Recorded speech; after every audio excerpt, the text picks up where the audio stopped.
1884, and a jail was established in the 1930s. The complex covers about 413 acres and it's at its peak housed around 10,000 inmates, making it one of the world's largest correctional institutions.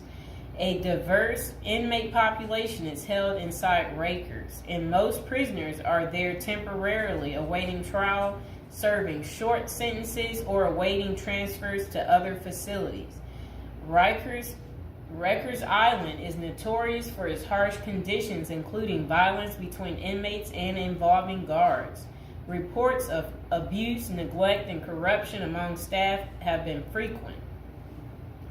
The treatment of inmates with mental health issues has been a particular concern, with critics arguing that the facility is ill-equipped to handle such cases appropriately.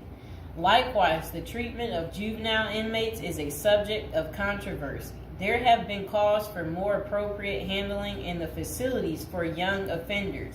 Numerous lawsuits and human rights investigations have targeted the conditions at Rikers Island, often focusing on issues like solitary confinement, the use of force by guards, and the prolonged detention of inmates awaiting trial. Now would be a good time to like the video, to subscribe. And are you guys enjoying the prison series? Do you like hearing about all the different prisons, learning with me together? If so, go ahead and comment below. So, when visiting Rikers, journalists and prison reforms discovered temporary holding cells described as covered with rotten food, urine, and feces and blood. Inmates were using plastic sheets for blankets and cardboard boxes for beds. Maggots crawled over everything. Up to 26 men were crowded into a single cell where they used plastic bags as toilets. Prisoners kept in holding cells, which should be used for only 24 hours or less, often stayed there for more than a week awaiting transfer. In that time, food and medical services were not routinely provided. Now let's hear that paragraph again, just a small bit of it.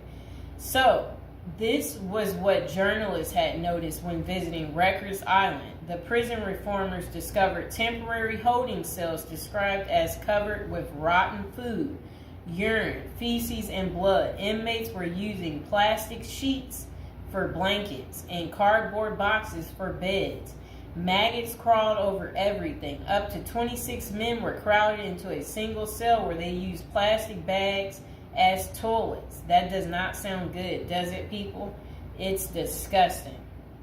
So over the years, there have been various attempts to reform Rikers Island, focusing on improving conditions, reducing violence, and providing better mental health care. Amid mounting pressure, activists and political leaders have urged the city to close Rikers Island. In 2019, the New York City Council voted to close the jail completely by 2026, intending to replace